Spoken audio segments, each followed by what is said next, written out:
Salve, salve, galerinha! Mais uma aula de geografia.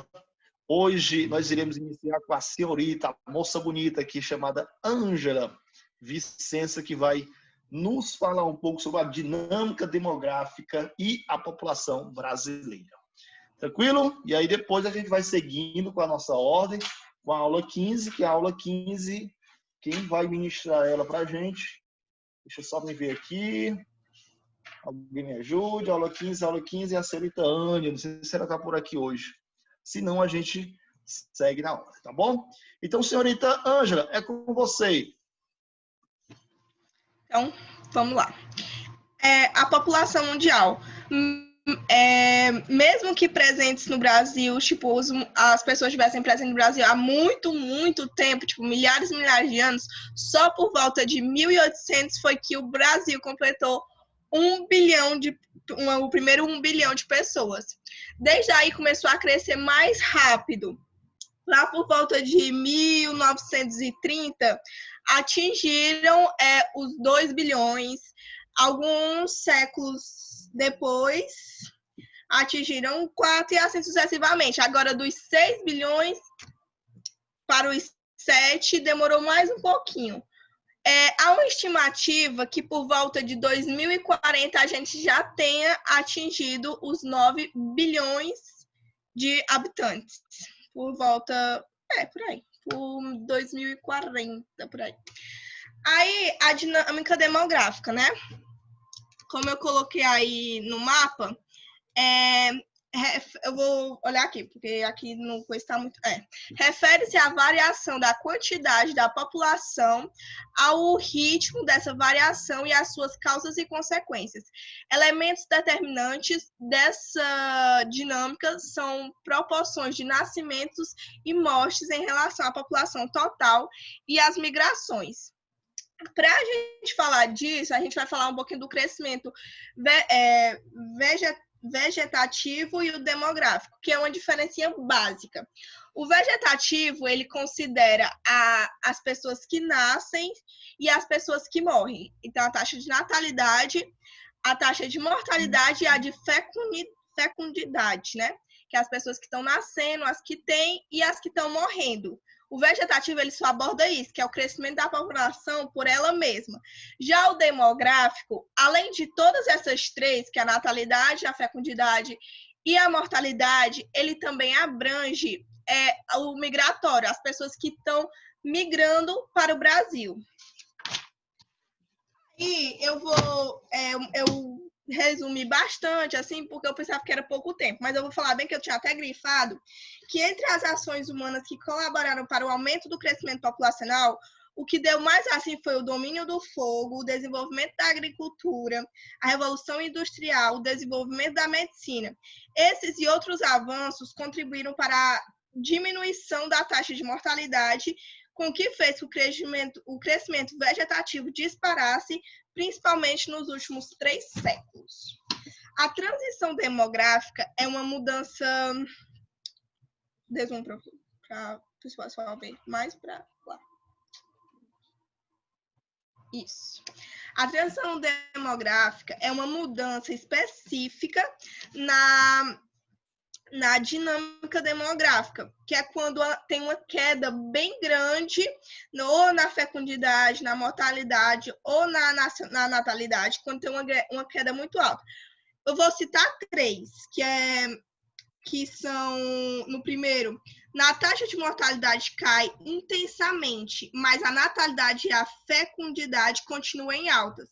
No segundo, a natalidade e a fecundidade também começam a cair, e no terceiro, porém, alcançam o nível atingido pela queda de mortalidade. É quando as 3 elas começam a declinar. Quando isso acontece, a transição demográfica, o crescimento vegetativo, ele zera ou ele fica na negativa. Ele fica muito baixo quando acontece uma transição demográfica. Isso acontece, às vezes, como a gente escuta muito que na geração de agora as pessoas estão evitando o mínimo de filhos, né? E aí são os 4 motivos, né? Eu nem ia citar, porque eu pensava que era pouco tempo. que é a urbanização nas sociedades. Com a economia mercantilizada, não é apenas mais difícil transformar os filhos em mão de obra, com os custos de criação e formação são mais altos. Então, como a mão de obra está cara, então criar filhos está saindo muito caro. A racionalização e a economia da sociedade, ou seja, a tendência de que as pessoas passarem a organizar familiar em termos de custo e benefício, que as pessoas passam a se organizar, não vamos mais ter 4 filhos, não vamos ter só 1, só 2. O crescimento, ingresso da mulher no mercado de trabalho, não só tornou mais difícil para ela ter filhos, como também menos desejável, já que outros objetivos, como carreira, manutenção do emprego e realização profissional, passaram a fazer parte de suas preocupações. Então, como a mulher começou a se envolver mais, ela quer ter menos filhos, quer se dedicar mais à carreira. Não, tem umas que nem querem mais ser mãe. O planejamento familiar. O planejamento familiar favorecido pelo desenvolvimento e pela disseminação de novos métodos contraceptivos, que são a camisinha, o anticoncepcional, que agora tem a dificuldade. Nisso, a taxa de natalidade cai muito, muito, muito no Brasil. Mas a transição demográfica, ela é uma teoria.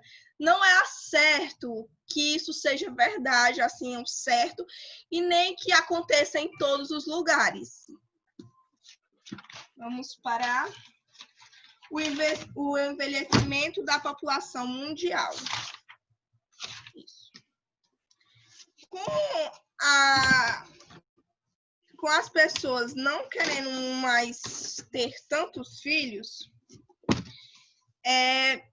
a expectativa, assim, com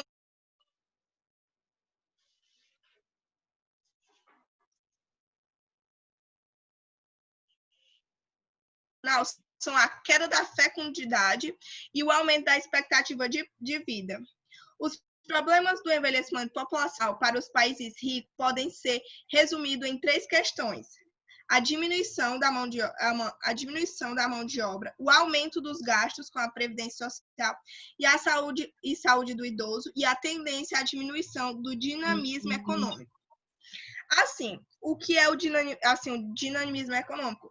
Vamos dizer que quando a pessoa ela vai ficando mais velha, tem algumas pessoas que ela não participam mais tanto da economia. Tipo, elas não querem mais trocar de carro, algumas nem moram mais sozinhas, então elas não têm uma casa. E isso é chamado que é a taxa de dependência, que a pessoa fica dependendo de outras coisas. Então, nisso, esses são assim as coisas que, para os países ricos, se a população de idosos ficar bem maior, por conta de que idoso ganha aposentadoria e tem todo esse processo.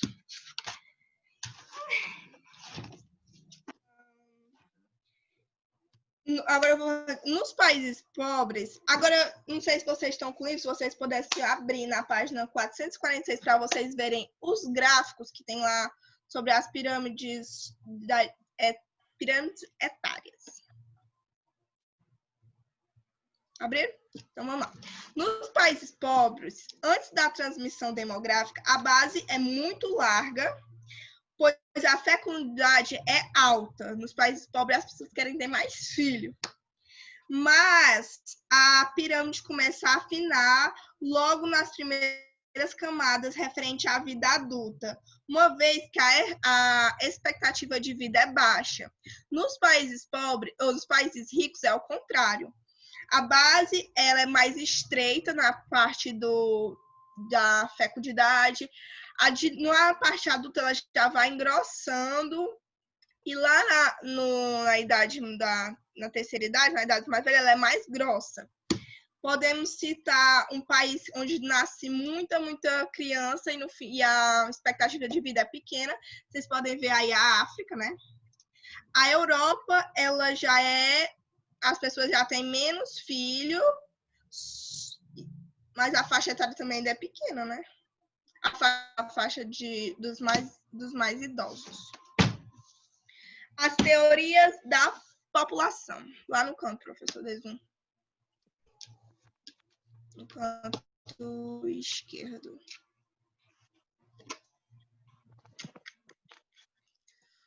Thomas Malthus. Para Thomas, a teoria da população era que ia chegar uma época que não ia mais dar para alimentar as pessoas, porque para ele a população crescia numa PG, numa progressão geométrica, e os alimentos numa PA, numa progressão aritmética. Então ele achava que ia chegar um tempo que os alimentos não iam dar para todo mundo, a pessoa ia passar fome.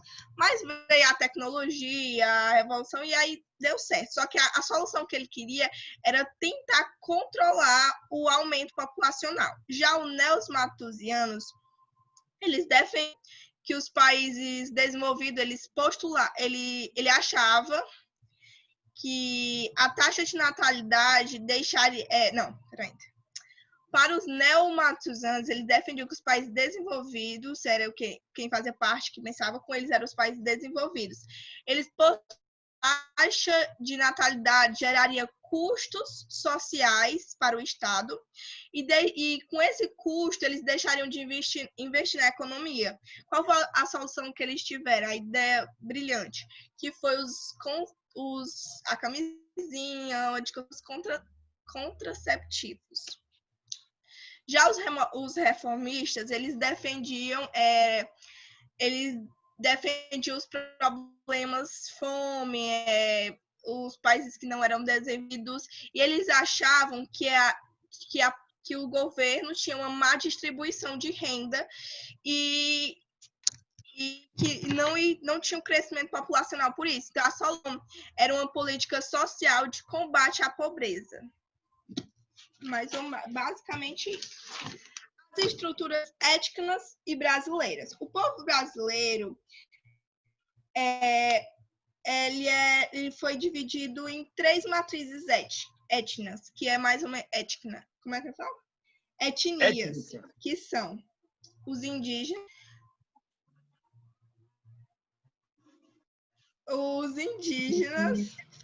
os brancos e os negros. Os indígenas, eles eram os habitantes originais e legítimos. Os portugueses eram aqueles que dominaram o território e as pessoas que nele se encontraram, transformando a cultura e a política.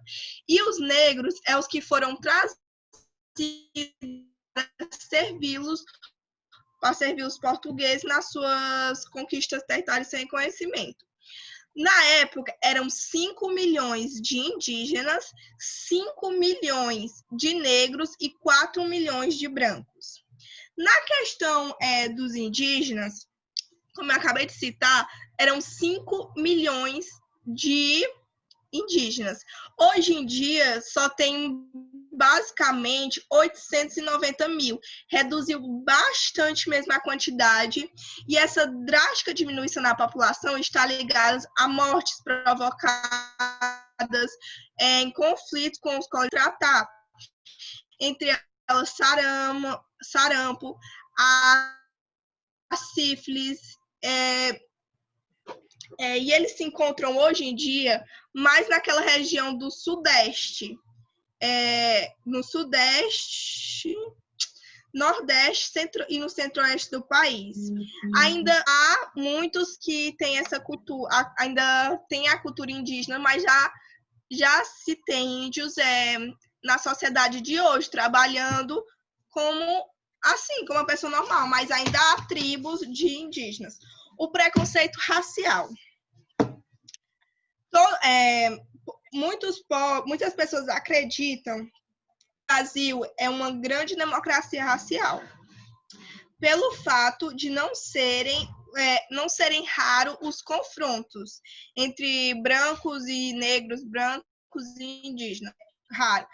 Mas há evidências de que no dia a dia e nas condições de vidas e oportunidades, isso não é igualitário. Sempre tem essas coisitas. Ai, eu tô sem ar. Vamos lá. A imigração no Brasil. A imigração no Brasil, ela vamos dizer, que a influência dos imigrantes, ela tem um grande peso na balança. No Brasil, tem muitos imigrantes como portugueses, espanhóis, italianos, alemães, japoneses, africanos e etc. Mas esses imigrantes não chegaram aqui aleatoriamente. Há um motivo interno e externo que levará à ocorrência de diferentes ciclos migratórios. Eu não ia falar muito dessa parte de como foi que cada um veio parar aqui. Eu li pouco, né? Então, eu vou falar mais onde é que a gente se encontra mais. Os alemães, a gente vai encontrar mais eles em Santa Catarina, Blumenau, Rio Grande do Sul, no norte de Joinville tem muito. Eu já viajei para Blumenau e quando a gente está lá, a gente nota que são assim, eles são diferentes, assim, são tudo loiro, tudo tem um zóio claro. Alemãozão mesmo, são tudo alto. Os italianos a gente encontra muito em São Paulo, Bento Gonçalves, Caxias do Sul e Garibaldi, sei lá como é. Os eslavos, a gente encontra eles em Santa Catarina, Paraná e especialmente em Curitiba. As pessoas que migram para o Brasil, elas sempre ficam naquela pontinha assim, né? Pegando ali São Paulo, Rio Grande do Sul, é mais por ali, né? Agora, a vinda dos japoneses foi entre 1925 e 1935. E foi o último fluxo, assim, muito grande migratório, foi os japoneses. A maioria se instalou no estado de São Paulo, onde passou a trabalhar no setor de hortaliças, além de arroz e do algodão. Um grupo numeroso foi para o estado do Pará, para as proximidades de Belém, onde iniciou o cultivo de pimenta do reino. Após esse período, o governo passou a controlar a entrada de imigrantes no país. Então, foi isso, gente. Muito obrigada pela atenção. Eu estou sem ar. Professor, beber água, viu que minha garganta secou. Então, galerinha, muito bem. Senhorita Ângela explicou muito bem a parte. Primeiramente, agradecer a ela pela sua contribuição. Então, é um assunto muito bom de se trabalhar, né, de se discutir. É um assunto que geralmente aparece aí em questões, né? Primeiramente, a Ângela focou a questão do aumento da população mundial, que é uma preocupação, né? Tendo em vista que estamos aí na casa de mais de 7 bilhões de pessoas no planeta, esse número vem aumentando, como disse a senhorita Ângela. A perspectiva aí é que até 2040 esse número chegue à casa de 9 bilhões. Então, muita gente mesmo, né? E a demanda e a exploração pelos recursos naturais, ele se intensifica. Alguns conceitos importantes da dinâmica demográfica vocês têm que ter conhecimento, né? Entre eles, aqueles mencionados pela Ângela, como, por exemplo, o que é um crescimento vegetativo. Eu vou levar em consideração as duas taxas, de natalidade e a de fecundidade. Quando eu tenho uma taxa de natalidade maior, eu tenho um crescimento vegetativo. Quando eu tenho uma taxa de mortalidade maior, aí eu tenho um crescimento vegetativo negativo. Tá bom? E o crescimento demográfico, esse crescimento vegetativo, é importante ressaltar que ele vai aparecer também nos livros didáticos como crescimento vertical. Ele pode aparecer também no livro didático, em prova, como crescimento natural. São outras expressões que aparecem. Para o crescimento demográfico, né, ou para o crescimento horizontal, aí leva-se em consideração a taxa relacionada a migrante, né? O deslocamento horizontal, que é a saída e a entrada de pessoas. É quando a taxa de imigração ela é maior que a taxa de emigração. Então, são conceitos que vocês têm que ter noção, né? Principalmente dessas taxas, o que é taxa de fecundidade, né? Que é o número de mulheres que teve filho ou que tem filho na idade propícia, né? Que é dos 15 aos 49 anos de idade. Então, essas taxas elas aparecem muito e pode muitas vezes confundir o aluno, né? Então, tem que se ter muito cuidado em relação a isso. E aí ela foi destacando lá, né, algumas características da população mundial, que é o envelhecimento, né, dessa população. Os países desenvolvidos estão sofrendo muito com a questão do envelhecimento da população. A pirâmide etária que ela destacou mostra muito bem isso, a natalidade baixa, né? A família ideal é 2 filhos, raramente, né? 2 filhos para muitos já é bastante, já é exagerado, né? Mas se você pegar uma imagem que representa uma família ideal, tá lá o homem, a mulher, um filho e uma filha, né? Mas hoje a gente tem uma mudança muito grande nesse pensamento, que antes era comum se ter 6, 7 ou mais filhos. Como ela mostrou lá a transição, antigamente você tinha uma natalidade extremamente elevada, né? 10 filhos, mas a mortalidade também era extremamente elevada. Desses 10 filhos, chegava lá também metade na sua fase de velhice. E aí vem mudando gradativamente. Hoje você tem uma redução da taxa de fecundidade, mas também tem uma redução da taxa de mortalidade. Então, esse envelhecimento da população ele pode trazer alguns problemas, né, como os encargos sociais, relacionado a pagamento de aposentadoria, relacionado a leitos hospitalar mais adequado para essas pessoas, é porque o idoso, ele vai procurar mais saúde, né? E aí ela falou também nas teorias demográficas, a teoria de Malthus, né, que falava do crescimento. Pergunta? Pergunta? Não. A Joyce. Acho que era a Joyce. Então vai falar lá desse crescimento, né? Que muitas vezes você pode confundir o que é crescimento geométrico, o que é crescimento aritmético. Então tem que ter muita atenção na hora de utilizar esses termos. Então, como disse a Ângela, era uma preocupação que ele tinha, né? Ele imaginava que olha, esse ritmo de crescimento populacional vai chegar um momento em que a população não vai ter de onde retirar seu próprio alimento, né? E aí os teóricos falam muito, mas na época ele não imaginava com as revoluções que ocorreram no campo industrial, né? A Revolução Verde, que propiciou um aumento da produção agrícola, os produtos enlatados, que passaram a se intensificar e armazenar aquele alimento durante mais tempo, os refrigeradores, entre outros exemplos que você pode pegar, né? Os neomalthusianos já vão muito na questão de se colocar, como é que eu posso dizer, a questão da preocupação que se tem com um número elevado de filhos, né? Onde se tem que ter um controle da natalidade. Tendo controle da natalidade, você vai ter uma diminuição gradativa do aumento da população mundial, né? Os reformistas eles vão mais além, né? Já mais uma preocupação social, né? Vamos acabar com a pobreza que a gente acaba com o aumento populacional, porque vê-se muito esse lado da China e da Índia, que são países que cresceram, que expandiram o seu número de habitantes num ritmo muito assustador, e é tendencioso que esse número maior de filhos eles acabam ocorrendo em famílias mais pobres ou em países mais pobres do que nos países mais desenvolvidos. E aí ela falou lá da estrutura étnica da população brasileira, né? Que primeiramente é formada por 3 grupos: os indígenas, os africanos e os imigrantes europeus que para cá se deslocaram no período de colonização. Ela deu ênfase para esses principais grupos, né? Que ela deu destaque: os alemães, italianos, poloneses, mas também tem outros grupos secundários, né? Como ucranianos e entre outros que migraram.